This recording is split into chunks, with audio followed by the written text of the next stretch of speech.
welcome to A Voice and Beyond. Alfred Jackson, Hello. It's so good to have you here. Thanks for having me. Oh, such a pleasure. And it's been such a pleasure watching you perform here on the cruise ship. We are still on Celebrity Beyond, yes, on a Beyond adventure. Right.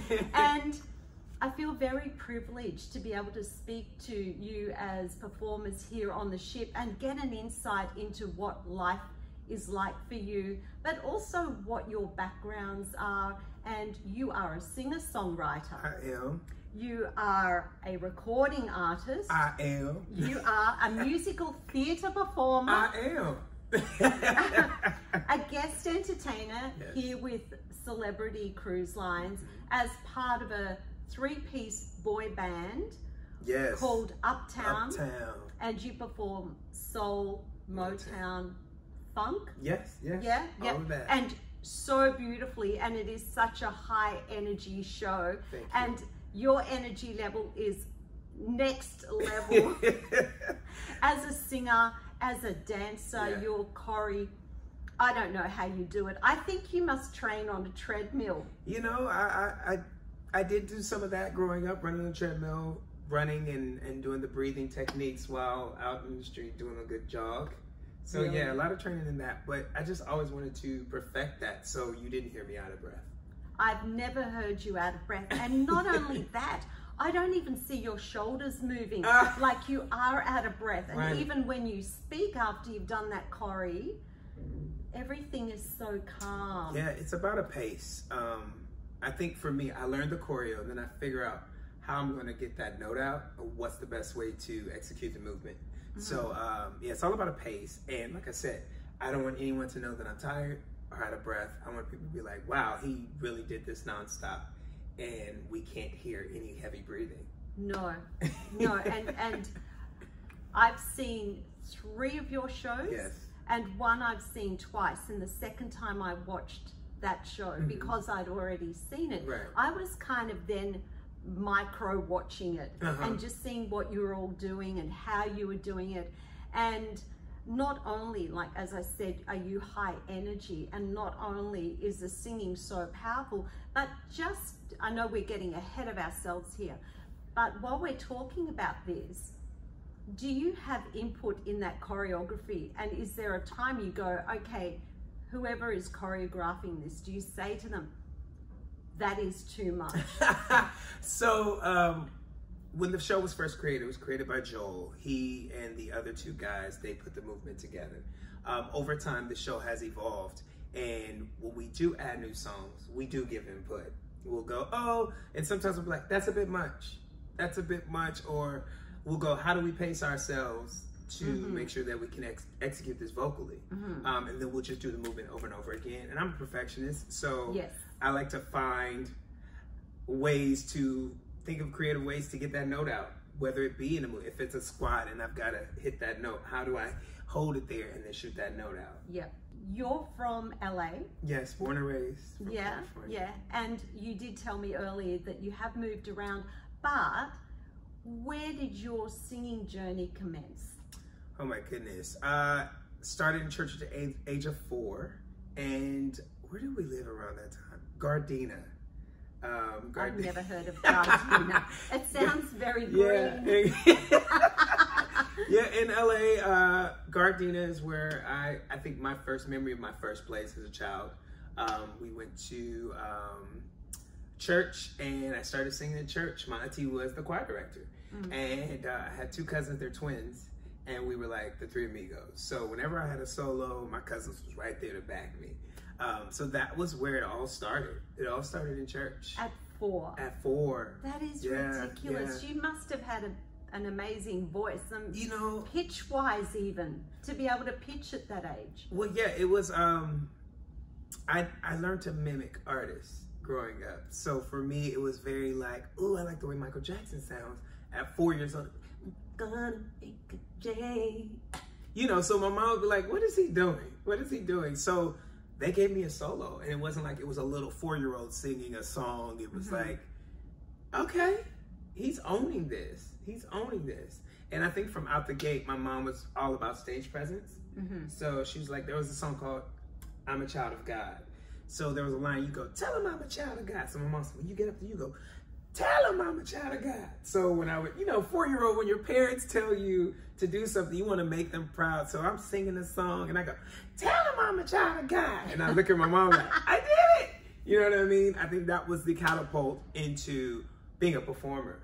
But still not realizing it. I just always knew that I was going to be a singer though. Mm-hmm. At the age of 4, I knew that was my journey. That was my road to this career. I knew. That is so incredible.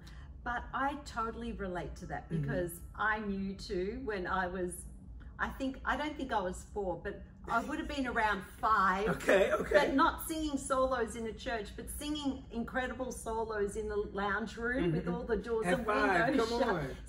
Yeah, belting at the top of my lungs, mimicking also. Yes. Not having a clue, probably like you, what you were doing, other than this is what I'm hearing and I'm going to copy that. Yes. And having those influences. So who were your influences at that age? Oh my goodness, so many. But one of my favorite artists is Janet Jackson. I love her. I love her blueprint as an artist. I love her message as an artist. I love her sensual tone. It's beautiful. Outside of Janet Jackson, I grew up on Stevie Wonder. My stepfather had a big old Creative Records. So it was Stevie, it was Cameo, it was Phil Collins, it was Earth, Wind and Fire. It was just Prince, everything. So every weekend I'd wake up to him playing records. And I'd, little kid, it's Saturday's cleanup day, and I'm like, it's like candy. You know what I'm saying? So I was inspired by so many artists, and I think that's why I like all types of music. I love like Aretha Franklin. I love Patti LaBelle. Oh, yes. I love Patti LaBelle. Yes. It just comes from a real place with her when she sings. You know what I mean? Yes. And then I also like artists, Mary J. Blige. I grew up on her. She was the very first concert I ever went to. So, inspired by many, but Janet Jackson at the top of my list for so many reasons: concert level, performance level. Michael Jackson, same thing, and then the Jackson 5, of course. Then there's R&B groups like Boyz II Men, who I grew up on, and I was exposed to so much, and I was like a sponge, just absorbing it. Yeah. Yes, and all great singers. So the people that you were mimicking were actually really good singers. You weren't mimicking people who were overproduced as many of the artists are today. Absolutely. In the recording studios, all their natural timbre is stripped away. You were listening to real singers. Real singers who actually did, this is not a shade, but it just is the truth, who did the work in the studio, who didn't have the experience of pressing a button and flying the vocals over. Yeah. My first experience in the studio, there was no sample where you copied and paste. So I had to sing the hook over and over and over again. So then when the time came, I remember being in the studio, my uncle's like, you don't have to sing the hook this many times anymore. I was like, what do you mean? He said, well, now we just press this button and we can fly it over. What? What? Yeah. Because back in the day, there was no auto-tune either. No. You had to sing it in pitch. Yes. It's none of this, just sing it once through and we'll just play with it now, spend the next week fixing it. And, we just like your look. Yep. We'll just have you for the look and what you bring, not your talent. Right. When, as you said, we're not throwing shade. Facts are facts. Yes. So when did you then transition into a professional career? I started at the age of 9. My mom put me in a performing arts school, Marla Gibbs Conservatory, and that was my first experience about doing production and singing. And I got in trouble in class, so I decided the best way to get out of trouble is to actually show the teacher I can sing, because he didn't know. And I got up there and I did Whitney Houston, I Believe the Children Are Our Future, and he was like, what?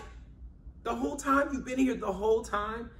And then that started everything. Went into the studio, started recording records, and it just kept progressing from there. So at the age of 9, and also doing film and television at the age of 9. Like booking stuff, and that was just it.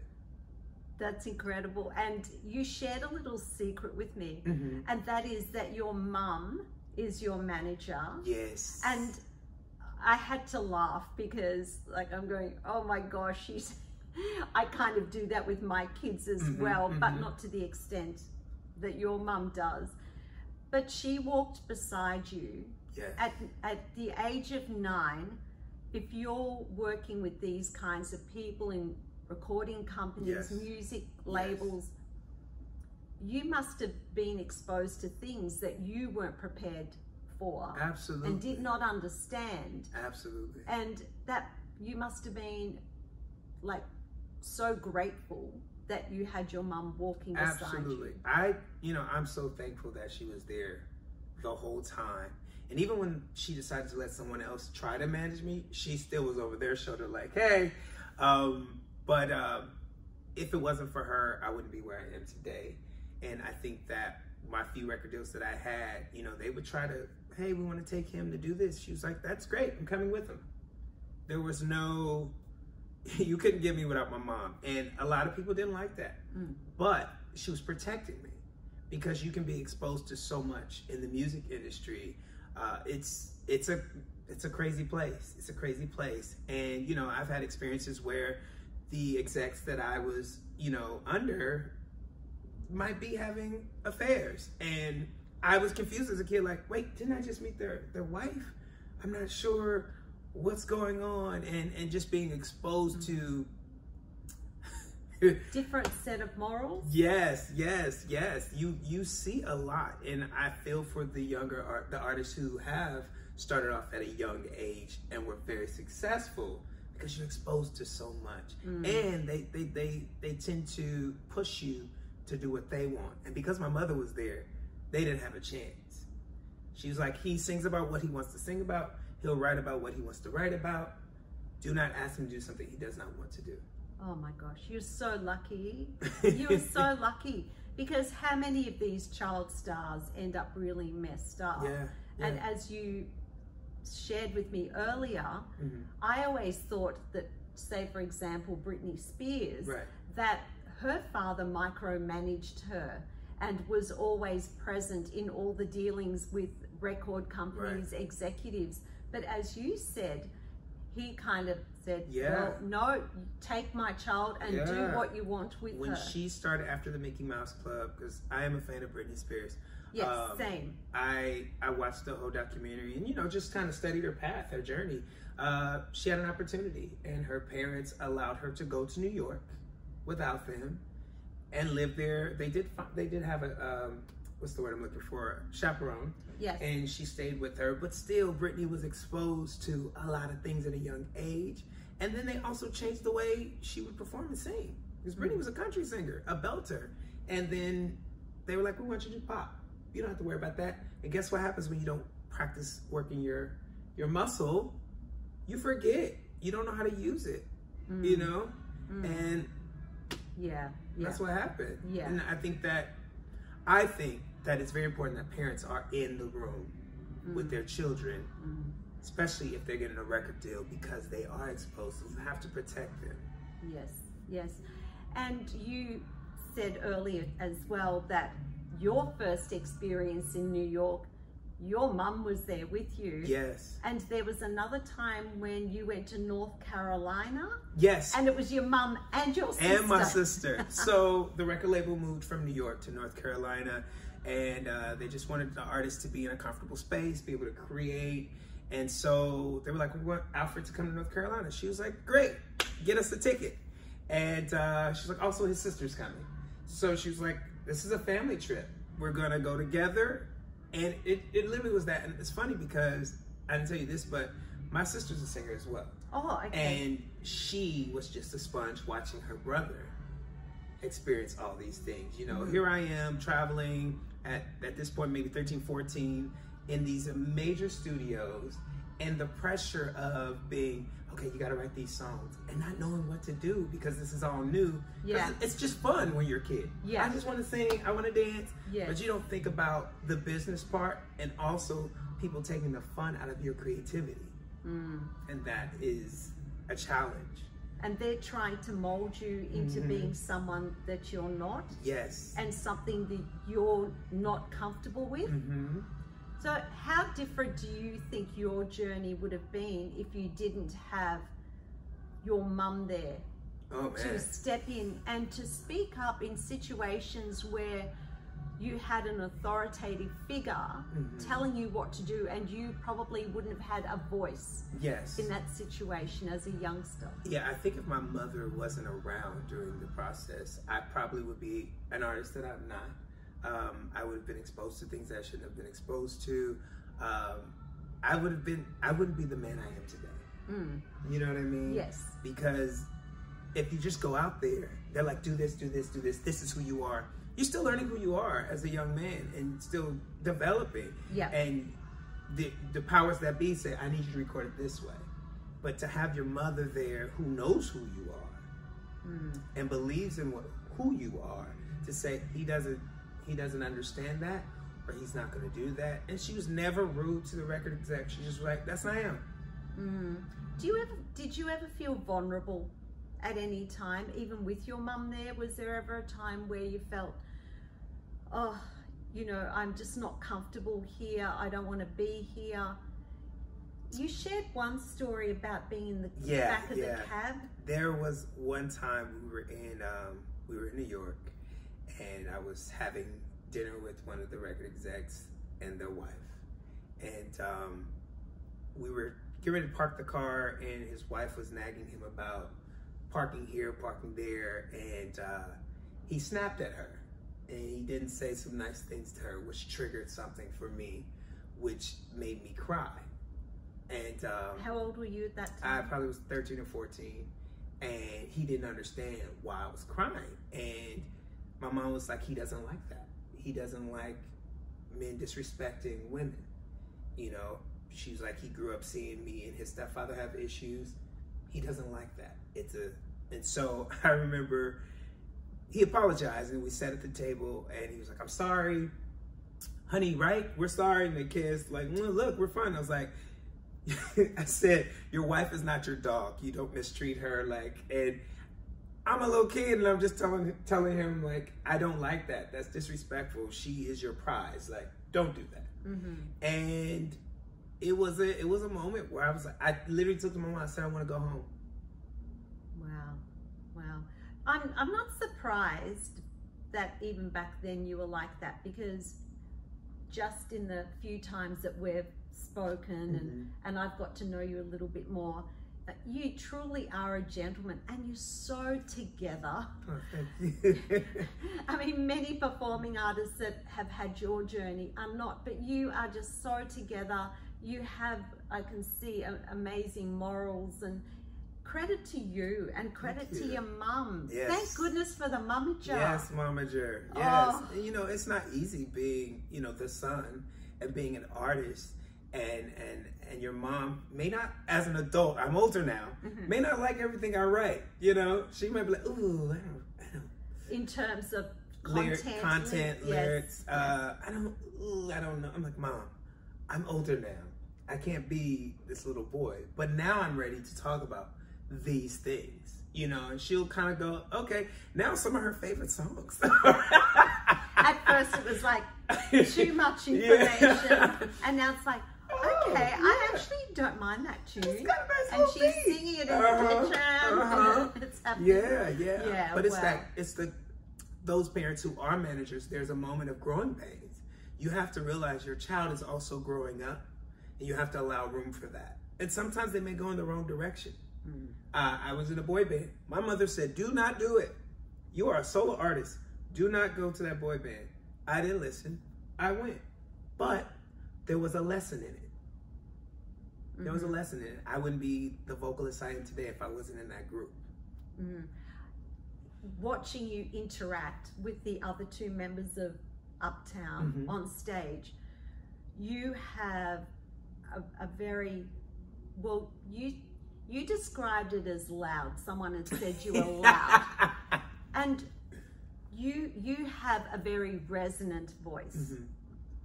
I don't consider it's perceived to be louder, is what I say, because it is so resonant. And then with the amplification, you can imagine the power in the sound. But when it comes to singing with the other two, and you have 3-part harmonies going on, the blend is impeccable. Thank you. You cannot hear a difference in the volume. You can't signal out one voice. It's just seamless. So obviously you would have learned skills like that working in another boy band. Absolutely. I've been in a few. Oh. I've been in a few. And each was a different experience. The first time I was in a group called Third Story, and that actually put me in the face of the record execs that signed me the first time. We went and we had a meeting, and my mother said, whatever you do, just let your light shine. So I was like, okay, you know. So I go in there, we did I'll Be There, and then we did original song. And after the meeting, they were like, we don't like the group, but we want Ace. Ace was my name when I was in the group. And the reason, tell us the reason. They were like, why Ace? Why that name? I said, well, Ace is the highest deck of cards, and I sing the high. I sing really high. And so they were like, oh, okay. So that was my name, Ace. Yeah. So what happened to the other two? The other two groups? The other members in the boy band. So after that, I took a meeting with the label. And I kept in touch with the boys for a while, and then eventually they found a new member, and we kind of just lost contact. One of the guys I still kept in touch with for a few years, he was like a big brother to me, and he was like, I understand you have to make this decision, and it's an opportunity. And I haven't talked to them. I don't even know where they are. Yeah, so that was one of the groups. And then the other group was Formula One. Yes. 4 Males United in LA. We were all from LA, 4 guys, and yes, it was a spinoff of the race car thing. So we had the jackets, that was our whole little branding, and we signed to an indie label based in Miami through Warner Brothers. And we got the record deal. We toured with Sierra, Lloyd, a whole bunch of different groups. It was a great experience. But what I learned from that group, because I used to get teased for singing high, the other lead singer of the group, he said, you sing high. He said, because that's our moneymaker. Yes. And I was like, yes. Oh, okay. Yes. He was like, no, I want you to just remember that, because they don't expect that. When you look at the group, you see him, you think he's the one that sings high, but he's the one that has the little gritty voice.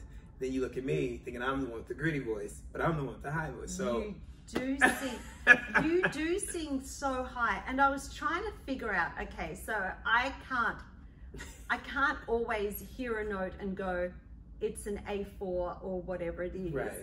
But you were singing well above a C5 in pure belt. Now, I shouldn't say most, but many females can't even sing a C5 in belt. So it's no mix. It was just pure belting, healthily produced. Where did that come from? I mean, what happened when you went through puberty? Yes. Did your voice not plummet? So I went through puberty, and I remember I had a show, and my voice was starting to change, and I called my uncle crying because I was like, I can't sing the way I used to sing, and he was like, it's okay, it's okay. Here's what I want you to do: keep singing high. Whatever you do, just keep singing high. He said, and don't substitute the notes for lower notes, because then your voice is going to get conditioned to singing that low, and you're going to lose your range. And he said, and then if it ever feels like you can't really push that note, I want you to squeeze every muscle and shoot that note out. I was like, what? He said, squeeze every hole, every muscle. Oh my God. Sorry, this is what he said. And I was like, okay. And that helped. I would every morning get up, and any song that I had recorded that was in my higher register, I would push. He said, because it's a muscle. You have to keep, he said, now you're not going to be able to sing what you used to, but you'll still have a range. And so I just kept perfecting it. And then, you know, at one point I was scared because, like I said, I thought I was loud too. So I wouldn't use it as much. But then when people would hear it, they'd go, oh my gosh. Yes. See, a lot of singing teachers would be horrified to hear this because you squeezing everything, you know, there's a lot of tension there. And tension is not our friend as singers, and we don't encourage that with our students. But it sounds like maybe he was meaning like brace yourself. Yeah, he was like, well, like if you look at an artist like Beyonce, sometimes when she belts, she has a tilt, she has a lean. There's a way that she's trying to get that air to flow out, and there's like a, you know what I mean? Yes. So I think that's what he meant. And it's funny, there's another artist who does celebrity cruises. Her name is Aretha. She does Aretha. Her name is Charity Lockhart. I noticed with her, when she does her belt, she has a stance. And she leans back. Wow. And it just goes. So one day I said, I'm going to try this, if that works. It works. It worked? Yeah. Okay. Click the note clean. Clean. Do you do that in the show? Yes. When I do the Stevie Wonder, when I hit that note. I didn't notice that. Yeah, I missed that. It's a little stance. Have you ever had vocal issues? Vocal issues? Outside of puberty? No. Outside of... So you've never lost your voice? Okay. You've never had vocal fatigue? Like nodules, any pathologies? I lost my voice once, like really bad, and I know why. Yes. I was doing a concert, and I wanted fans on stage. So we were doing sound check. It was like 2 nights before the actual show, and I just was singing in front of this fan. Like beautiful. Next day, gone. Completely gone. And why was that? The air was going straight at me. Air conditioning? No, I had like a fan. You know how a fan. An actual fan on stage. I thought you meant a fan, as in a person. No. I was saying, what, only one? I was singing to a fan. I was going, come on, Alfred, you have lots of fans. No. So yes, the fan. You know how they have the fans on stage. Yeah, because you know you like the effects of it blowing your jacket. Yes. And the girl dancers in their hair. Yes. So I was really in rehearsal, really feeling it, and that's not good for you vocally, and it has to be angled the right way. I learned that later, but it completely took my voice, and I had a show in 2 days, and so my mom was like, "Okay, rest. You can't sing anymore. Let's get something back. Listen to the mama job. Rest." She said, "Take this echinacea." So I took the echinacea, and I did a lot of sleeping. And then the day of the show, a good friend of mine, we went to high school together. He came and we did vocal warm-ups together. And he just was like, "Your voice tells you what it can do. Listen." And that's probably one of the best advice I've ever heard. Your voice, you have, during a show, it will let you know, don't, we're not here today. Yes, yes. And that's so important because as performers, whether we're a singer, dancer, actor, if we don't work, we usually don't get paid. Right. So many of us will still keep working even when we shouldn't be because of the paycheck. Yes. We don't listen. Yes. But ultimately that ends up long-term being more problematic. Yes. It's like short-term pain. Stop for long-term gain and don't keep working through it. Yes. I remember doing a Christmas tour, and because I'm from California, heat, warmth, but where we were doing these shows were extremely cold, and my body was like, I can't take this coldness, and then my voice started to sound very like, and I was like, how do I get through this show? And I just had to make smart choices. Yes. You know, very smart choices. And I remember one of the girls, she was like, oh, you know, get some rest. You need your inflammation to go down. Maybe see a doctor, see if they can give you something for your inflammation. And eventually it'll come back. But that was like my experience of doing, you know, performing in cold weather. It's the climate change, all that affects your voice. So sometimes when you see singers, you're like, why do they have this scarf on? It's because they're protecting their gift. Yes. Regardless of, because it can be hot outside. I know I'm wearing a plunging You are very plunging shirt right now, but you know, usually I'm like wrapped up because Yeah. air conditioner is not our friend as well. Yes. And what about all the travel?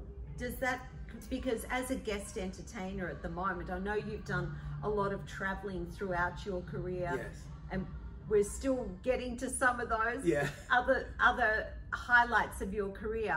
But what about all the travel? Does that affect you? Absolutely. You get very tired, and it's dry.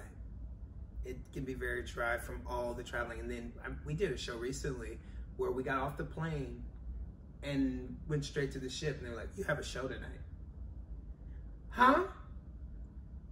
Got water, you know, do all and I don't like to, a lot of people like to drink tea before they sing. That doesn't work for me. No. I don't think that's a smart thing to do, but people have their own things. I have a friend who eats chocolate before he sings. No. My sister and I will do chips, like Lay's, because of the salt. Really? We'll do that, and I'll chew gum just for moisture. Oh, yes. And then I like French fries, just from the salt. I'll chew a little bit of French fries before I sing. Really? But I won't do the lemon or ginger. None of that the day of a show. Before, I'll do the ginger tea, all of that, but I can't, because I feel it just does something to your voice. Well, we're all different, aren't we? Yeah. And I always say, look, there's no right or wrong. It's what works for you. Yeah. And I've come off my pedestal as a singing teacher where you go, no, you can't do this, you can't do that. It's like, well, if it works for you, go ahead and do it. I don't see it. I know some singers who take a shot before they sing. I can't. I can't do that. No. Absolutely not. No. No, and I'm shocked because they still sound great. But I'm like, well, how long have you been doing this? Yes. So what about pre-show? So obviously you have your little ritual then as far as what you eat. Yeah. But what about warm up? What do you do? Do you warm up with the other two, with Jonathan? No. Everybody has their own thing. Ali does a warm up. Jonathan does a warm up. Okay, I can tell by the laughter this is going to be evil. No, I'll get in the shower and I just check to see if those big money notes, if they're there. I go, okay, I can hit that. I do a few lip trills. Yes. And then I use the sound check as a way of warming it up.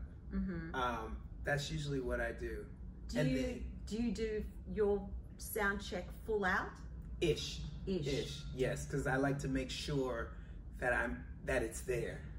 So I'll use I'll change things up vocally in sound check, because that's when you play, because you're also trying new things to see when you're going to try that in the show. But those money notes, I always like to check that they're there and they're okay. Yeah. Yeah. Those money notes, when Alfred talks about money notes, I am going to share some of your performances in the promo for this episode, because people need to hear what you can do. You are unbelievable. Thank you. And so those money notes are gold. Thank you. They really are gold. Okay, so now I'm going to back a little bit again. All right. Because we've gone way forward. Yeah.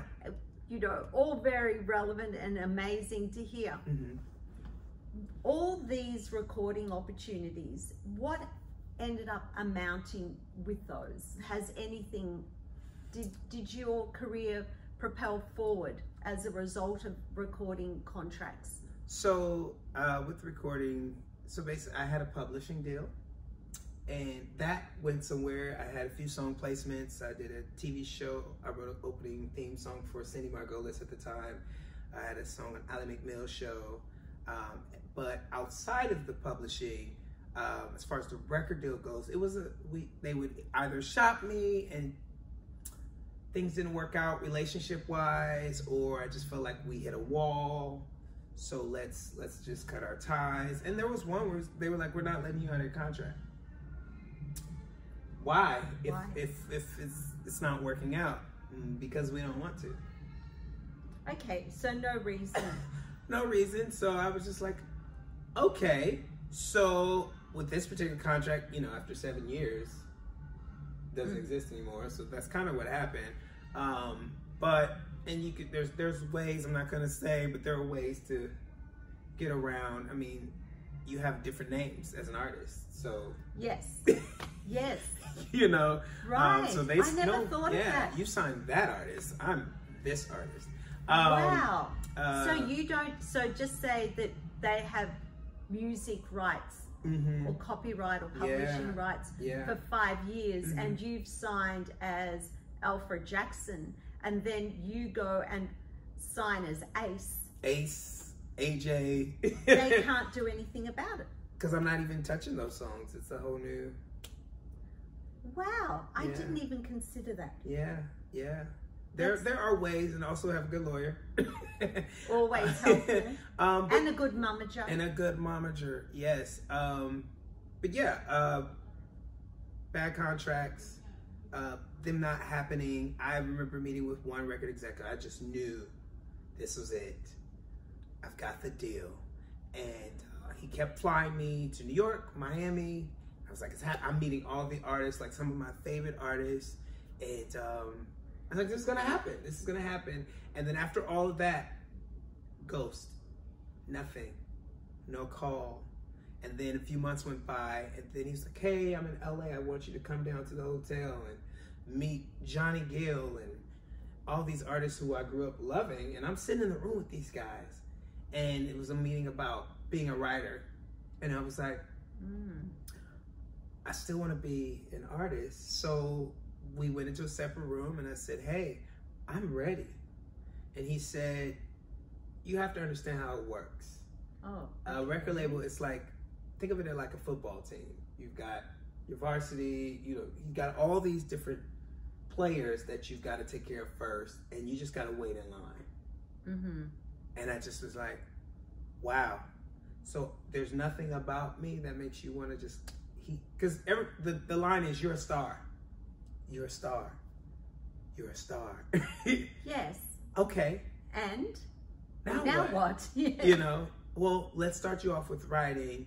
I want you to write for these artists, and you'll build credit for your name. And then we'll put you out. I was like, well, that sounds like a long time, you know, because when you're a songwriter, unfortunately, it's still about names, you know, and then you just have to, you know, God willing, be in the right room at the right time and get that moment. Or just happen to write 3 words on a song. You're like, I wrote that song for Beyonce because this is what I wrote, you know. So that didn't work out. I've had a few situations where I get right to the door and the door closes. But I've learned that those doors were meant to be closed because they were not meant for me. Yes. And I wouldn't be the artist I am today if those doors didn't close. Seeing as we have many singing teachers who listen to this podcast, what about your training? At any point of time, did you have vocal training, like formal training? No, I just had training at high school and a performing arts school, but it was never like a one-on-one.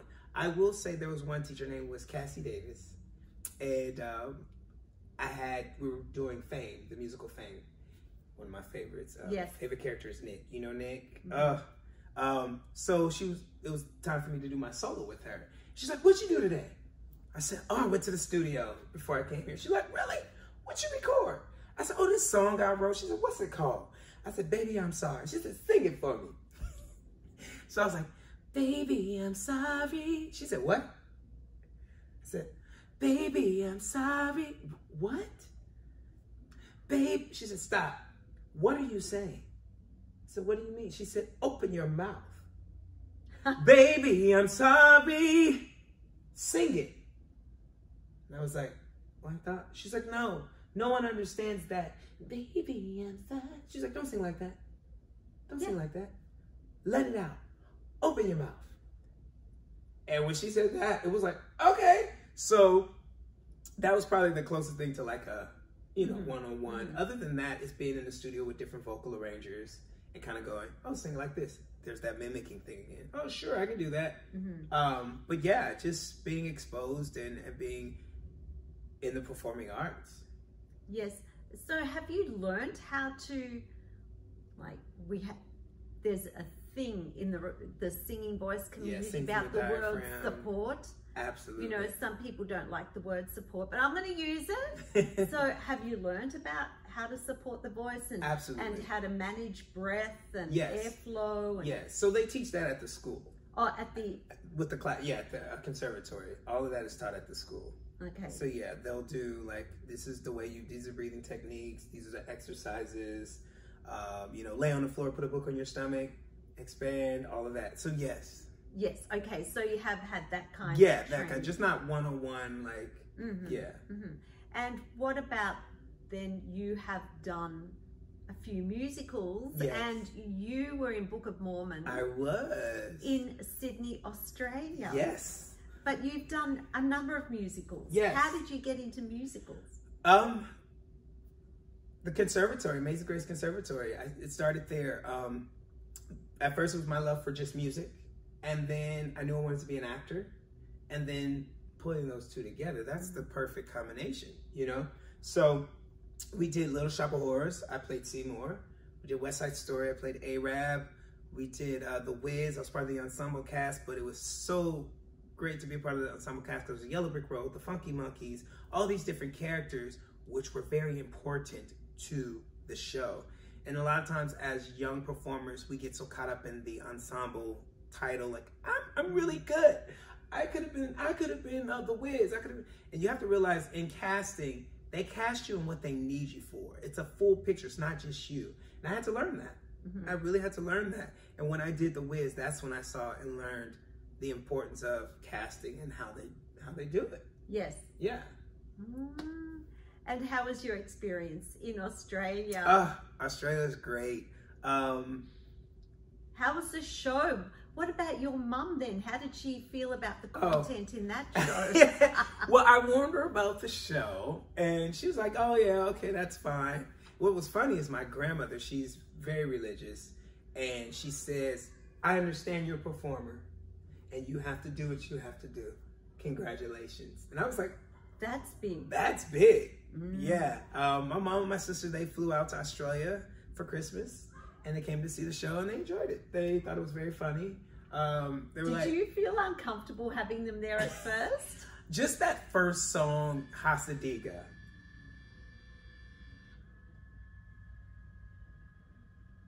So we'll just wait for that. What is that? You want to check? See if it's still recording while we're waiting. Yeah. Yes. Okay. Yes. Yeah. So I think the first song for me was Hasadiga. If you've seen the show, you know what that's about. Because I don't want to give it away to anyone who hasn't seen the show. I was nervous about that because we used the F word. And she was fine. She was fine. She just was like, it's a show. I get it. I understand. And they had a good time. A few friends flew out as well. It was like yeah. I have. That would have been so proud.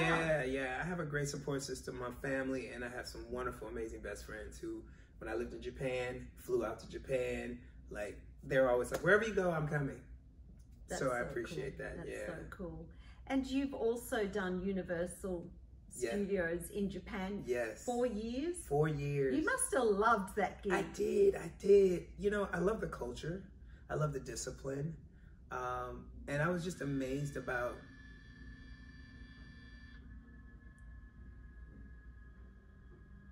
Is there a gremlin in here? I think they're like closing some blinds somewhere or something. That's all right. Yeah, but I love the culture. I love the discipline. I love my first experience of going to the temples in Japan and all of that, the zen, the peacefulness. But it was a great experience because that particular contract also was a challenge because my show was outside. They call it the atmosphere show. So, yes.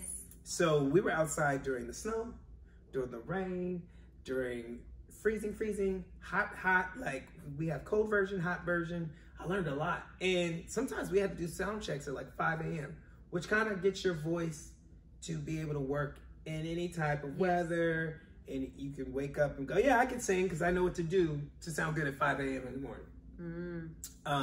So my first contract was a great experience. I had a friend who did it before me, and she said, whatever you do, don't do the second contract right after. She said, because you want to still appreciate where you work. I was like, what do you mean? She said, well, I did it back to back, and I found myself not loving it anymore. I should have went away and then came back. So like, okay. So after my first contract, I left, did another gig in LA, and then they called me and said, we need you to come back. So when I came back, I was like, I'm home. I'm home. I knew where I was going, you know. So I did that contract, went home again. They said, can you come back, please? Did it again. And then the third time I went back, I said, hey, I want to do another full contract for 13 months. And they were like, cool. And the great thing about that was I built relationships. I was able to choreograph for their parade, choreograph their banquet shows, and be a part of the creative process at an amusement park because it's very exciting. Yes. Yeah. It sounds like to me you not only loved the job, but you loved the lifestyle. Yeah. And you said the zen. Yeah. And as performers, our lifestyles can be really crazy and hectic. Have you taken away some of those things that you learned during your time in Japan and still continue to, have they become like habitual for you? Yeah, I find myself, my alone time is very important to me. And because it was my first time being away from my mom in Japan and my family, I found myself alone with me, discovering me. And a lot of times I like to, before a show or anything like that, especially in Japan, just to be by myself for a minute. And that zen, that peaceful place. And it just kept going from there. Like whenever I do any contracts, even with the guys, like they'll be like, all right, show's done. We're gonna do this. And I'm like, okay, I'm gonna go to my room. Yeah. I need a minute.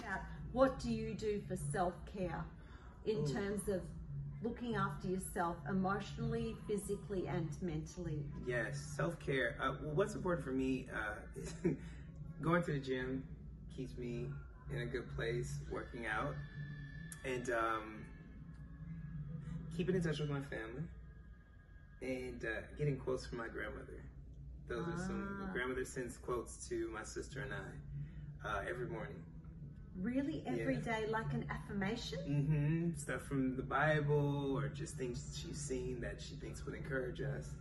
And then I like to pray in the morning and just kind of do like sometimes I'll do this thing where I look in the mirror and talk to myself. You are enough. You are talented. You will be successful. That's stuff that helps me keep one foot forward, you know, move to the next day. Vocally, I like to sleep. It's very important to get rest because for me, we're on a cruise ship, and yes, we only do shows twice out of the run of the week. I could go out and party, but for me, I feel like I'm still working. So because I'm still working, I'm still on contract, I'm not gonna get carried away with something like that because you don't know what they'll spring up on you. Hey, someone got sick. Your show's early now, and I went out, and now I have to find this voice. So I try to rest. I basically find me time. I really enjoy my alone time. It's very important. I think I used to be scared of it, to be by myself. And my brother, he's not my blood brother, but he is my brother. He says, when you're okay with being alone, that shows how much you're comfortable with yourself. You love yourself. And that is something that I continue to work on. Being okay with being by myself and enjoying myself. My next goal is to take a trip by myself. Really? Yeah. So what kind of trip are you talking about? Something tropical. Oh, okay. So that kind of... Yeah, like, because most of the time when I'm on vacation, I'm working. It's like, this is a great job. You're seeing the world. Yes. But I'm still working. Yes. And I want to be able to go on a trip where I don't have to sing. Unless I want to do karaoke, and it'd be okay. And just enjoy me. You said earlier that your grandmother sends you little affirmations and that you look in the mirror and you say things like, I am worthy, I'm worth it. I'm enough, yes. I'm enough. Was there ever a time in your career that you didn't feel enough? Absolutely. Growing up, being in this industry, you know, record labels like to nitpick. And for me, it was, you can sing, but you're overweight. You need to lose weight. Or let's cut your hair, let's close your gap. You know, stuff like that. So gap. My teeth. There was an issue, I guess. And it made me feel like there was something wrong with me. I'm 16 and I'm being told I'm talented, but I'm not talented enough to get the deal because of a weight issue. So I battled with weight going up and down. And then, you know, my mom was like, we're going to all eat healthy. We're going to help make this change. And it's still, even after that, after losing the weight, it was just always something. And, you know, there was one guy who was like, you're a great writer. If I had your voice with this, like a hot guy, put it together, that'd be it. And I was like, does he not realize he's dissing me? Like, this is very interesting. Yeah. So it made me feel like I'm not the hot guy. I'm not this. It started to just tear at me, pull me down. And, you know, growing up, being called ugly, what that experience, and then to have it into your adulthood and feel that way, feel less than, to feel like you have a gift, but your gift isn't enough because of the image that needs to be created. And, you know, there was nothing wrong with me, but at that time, I thought there was. Of course. I'm in a boy band. You got the two guys with the 6 packs. I'm considered the big one because I'm not as slim as them. I wasn't big, but I wasn't their size. You know what I'm saying? So there was a lot of personal battles I was going through. Did you ever feel depressed? Absolutely. There were times where I just stare at myself in the mirror and nitpick at myself and like pull on my fat and wish I didn't look this way. There's a song on my album called Ugly where I talk about wishing my skin was a lighter shade of brown. No. Yeah, and because of all the nitpicking and thinking, oh, well, if I was a lighter complexion, this wouldn't be the issue. Just because of what I was fed and what I saw, you know? So how did you overcome that? I think, one, having really good friends to instill and inspire you and feed your affirmations and help you see the beauty in yourself. But also for me, therapy was writing songs, going through things and acknowledging how I got through them and noticing my worth. If they don't see your dream, they're not meant to see it. They're not meant to be a part of it. Yes. And prayer and just learning to love me and being proud of me for achieving body goals that I want to achieve. You know, when my brother, he said, I'm gonna tell you now, you'll never be skinny. So just know that. And I was like, what do you mean? He said, like, you'll lose weight, but your body is made the way it's supposed to be. So even when you lose weight, it's gonna just own the frame that God has given you. You're never gonna be this skinny boy. Like, that's just not gonna happen. And it kind of just rang in my ear, and I was like, you know, he's right. Just eat healthy, be healthy, take care of your voice. And, you know, when it's picture day, you got a photo shoot, you just get even more clean, you know, because you know it's coming up. Well, when I do concerts for my artist stuff, I go in a strict eating regimen because I want the outfits to look a certain way. I want to give you the show. You need to see that pop star show. But it's not because I'm not small enough, because you can accept me in any size I am. But yeah, I think just building my confidence and loving me. So profound.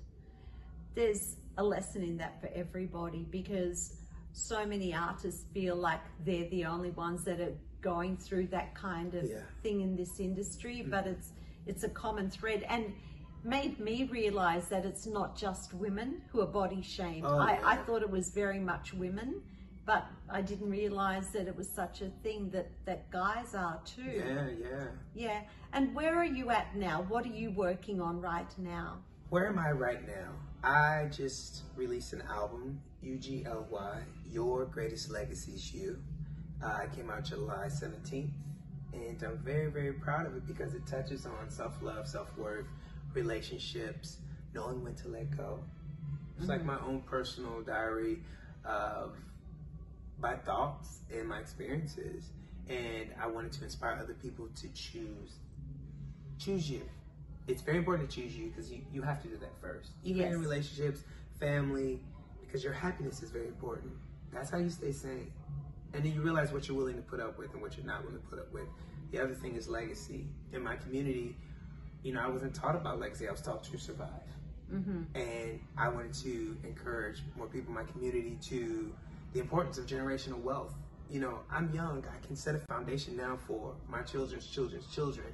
And I think it's very important that we know more about that and what we can do to leave a name for ourselves, how we can leave that imprint. You decide what this life is. You own it. You make the decision. Your greatest legacy is who? Yes. You. Yes.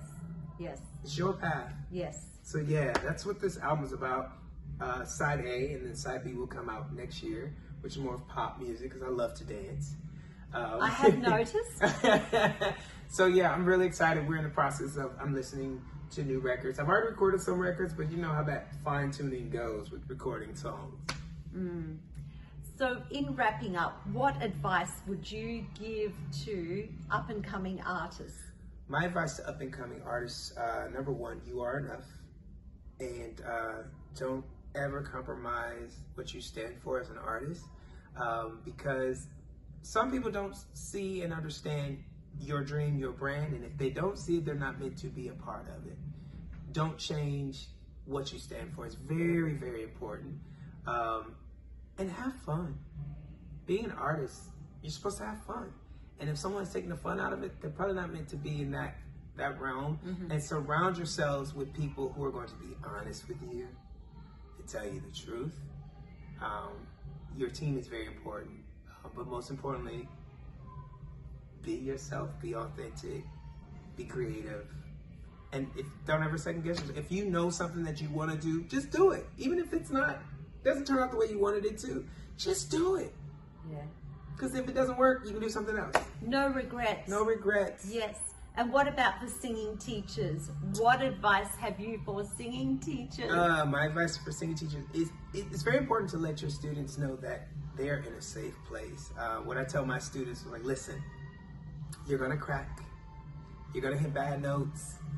It's okay. This is the place where it's okay.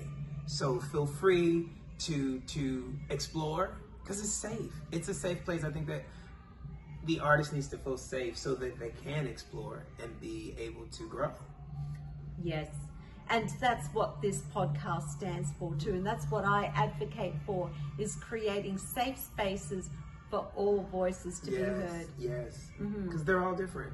Yes, we are all different, and we have to find our most authentic voice. Yes. And as voice teachers, we have to allow that in our students too. It's very important. It's very important. So you have your latest work that's coming out, that's being released. Yes. Part of it has been released already. Yes. We're going to share the link to all your work in the show notes with the listeners. Do yourselves a favor and go and listen to Alfred Jackson. He is incredible, and I feel very privileged that you have allowed me to interview you. Thank you for having on me. this podcast. It's been such a joy getting to know you. You are a true gentleman. Thank you. Such a remarkable human. Keep shining your light. Thank you. You are brilliant. So thank you, and best wishes to you for your future. Thank you so much. Okay. I'll see you soon. Yeah. Bye. Bye.